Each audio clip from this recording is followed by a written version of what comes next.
Finding the right moment to say goodbye can be challenging, and so it's tempting to skip it and just leave. In this video, we'll discuss why saying goodbye is so important and look at a few ways to make it easier to do in practice.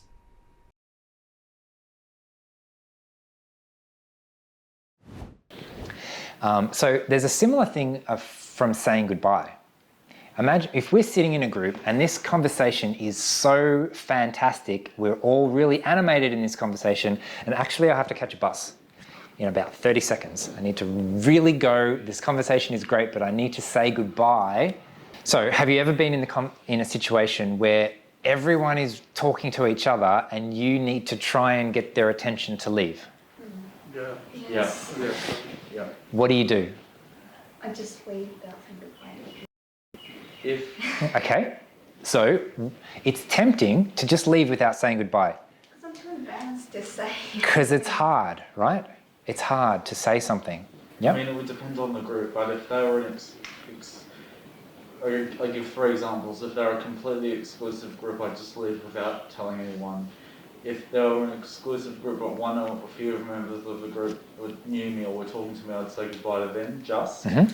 But if they were a really inclusive group, then I'd say, hey guys, I'm leaving, obviously, or bye-bye. Mm-hmm. I feel like if I'm in a hurry, I'll say goodbye, but I wouldn't be like, oh, I'm so sorry, I have to go now. Like, oh, I'm going to catch a bus.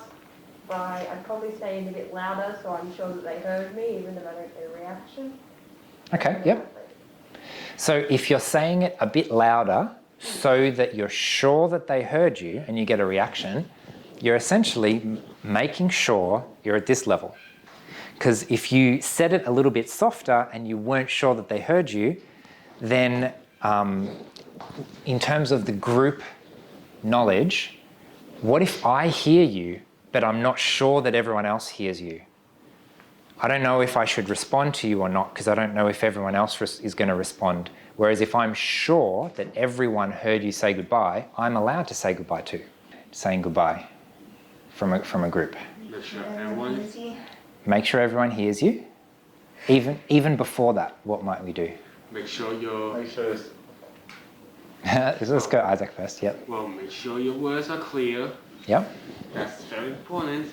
We don't want that to make sure it wasn't too random or too jumbled with words. You have to keep short and concise. Mm-hmm. Don't be Yep. nervous to rest. So really clear. Yep. Yeah, Julian. Make yourself seen. Make yourself seen. Yep. So we've got words and body language. So remember before we were talking about being predictable and signaling to other people what you're about to do.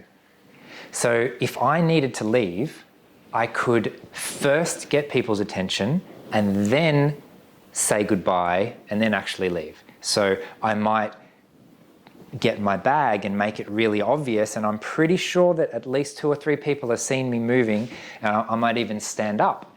And then I would say, okay, I'll see you guys, I have to catch a bus. And I'm deliberately doing a couple of things in slow motion to give people the time to recognize. If I just went, okay, I'll see you guys, bye. there's no time for people to figure out what you're doing. We talk about processing time a lot for autistic people.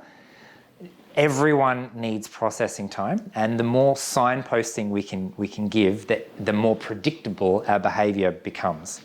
So if I'm getting up and I'm getting my bag like this, and what is likely that I'm going to say next? I'm likely going to say, I have to go. Yeah. And if I get enough people's attention, then as Alan was saying before, everyone has to respond to me as well. Yeah. So in terms of positive autistic identity, I am a member of this group.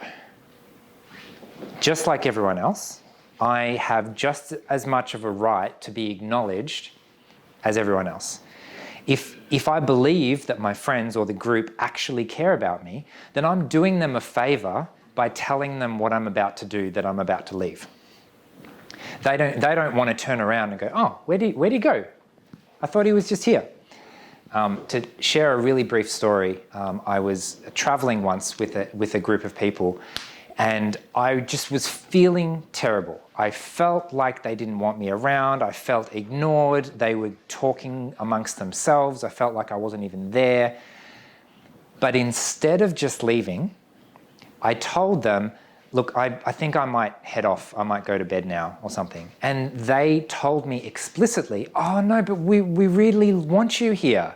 We really enjoy your company. We really want you to stay with us. And that gave me the explicit knowledge that they actually do want me there. And so for the rest of the night, I felt different because I knew they wanted me there. Sometimes I feel like people saying that just made me feel better. They could, but I gave them a very easy way to say, oh, you know, I'm a bit tired. I might say goodbye now. They could have said, oh, okay, fair enough. See you later. That would have been completely appropriate, but instead, they told me that they would really like me to stay with them. In summary, saying goodbye before you leave is very important. When someone notices that you're suddenly gone, it can make them feel uncomfortable, like you're an unpredictable ninja vanishing into the shadows. It may not always feel like it, but your presence matters and your friends care about you. So that means that telling them in advance that you're about to go helps them to say goodbye too.